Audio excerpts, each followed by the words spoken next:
ലൈംഗികാതിക്രമ കേസിൽ സംവിധായകൻ രഞ്ജിത്തിനെ 3 ദിവസത്തേക്ക് പോലീസ് കസ്റ്റഡിയിൽ വിട്ടു.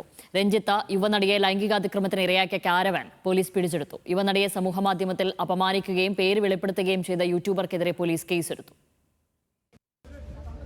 വരുന്ന തിങ്കളാഴ്ച വൈകുന്നേരം 4 മണിവരെയാണ് ലൈംഗികാതിക്രമ കേസിൽ സംവിധായകൻ രഞ്ജിത്തിനെ എറണാകുളം JFCM കോടതി പോലീസ് കസ്റ്റഡിയിൽ വിട്ടുനൽകിയത്. കസ്റ്റഡിയിൽ വിട്ടുനൽകരുതെന്നും ഗുരുതരമായ ആരോഗ്യ പ്രശ്നങ്ങളുണ്ടെന്നും രഞ്ജിത്ത് കോടതിയിൽ പറഞ്ഞു. മികച്ച ചികിത്സ വേണമെന്നും രഞ്ജിത്ത് ആവശ്യപ്പെട്ടു. അന്വേഷണം പ്രാഥമിക ഘട്ടത്തിലാണെന്നും ചോദ്യം ചെയ്യേണ്ടത് ആവശ്യമാണെന്നും പ്രോസിക്യൂഷൻ കോടതിയെ അറിയിച്ചു. ഇതോടെ രഞ്ജിത്തിനെ 3 ദിവസത്തേക്ക് കോടതി പോലീസ് കസ്റ്റഡിയിൽ വിട്ടു. പോലീസ് രഹസ്യമായാണ് രഞ്ജിത്തിനെ അറസ്റ്റ് ചെയ്തതെന്ന് രഞ്ജിത്തിന്റെ അഭിഭാഷകൻ S. രാജീവ് കുറ്റപ്പെടുത്തി. അതിജീവിതയുടെ പേര് വെളിപ്പെടുത്തി വീഡിയോ പ്രചരിപ്പിച്ച സംഭവത്തിൽ യൂട്യൂബർക്കെതിരെ പോലീസ് കേസെടുത്തു. ജിനൂസ് 2.0 എന്ന യൂട്യൂബർ ഫേസ്ബുക്ക് പേജിലൂടെ അതിജീവിതയെ തന്റെ പേര് വെളിപ്പെടുത്തിയെന്ന യുവനടിയുടെ പരാതിയിലാണ് കൊച്ചി സൈബർ പോലീസ് കേസെടുത്തത്. ഇതിനിടെ നടിക്കെതിരെ രഞ്ജിത്ത് ലൈംഗികാതിക്രമം നടത്തിയ കാരവാനും പോലീസ് തൊടുപുഴയിൽ നിന്ന് പിടിച്ചെടുത്തു. എനിക്ക് പിന്നിലായി കാണുന്ന ആ കാരവാനിലാണ് സംവിധായകൻ രഞ്ജിത്ത് യുവനടിയെ ലൈംഗികാതിക്രമത്തിന് ഇരയാക്കിയത്.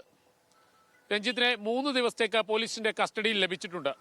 ഇനി ഇയാളെ വിശദമായി ചോദ്യം ചെയ്ത് തെളിവുകൾ ശേഖരിക്കണം. അതിനുശേഷം ചൊവ്വാഴ്ചയായിരിക്കും ഇയാളുടെ ജാമ്യാപേക്ഷ കോടതി പരിഗണിക്കുക. ഷാഹിൻ ആന്റണി, ന്യൂസ് മലയാളം, കൊച്ചി.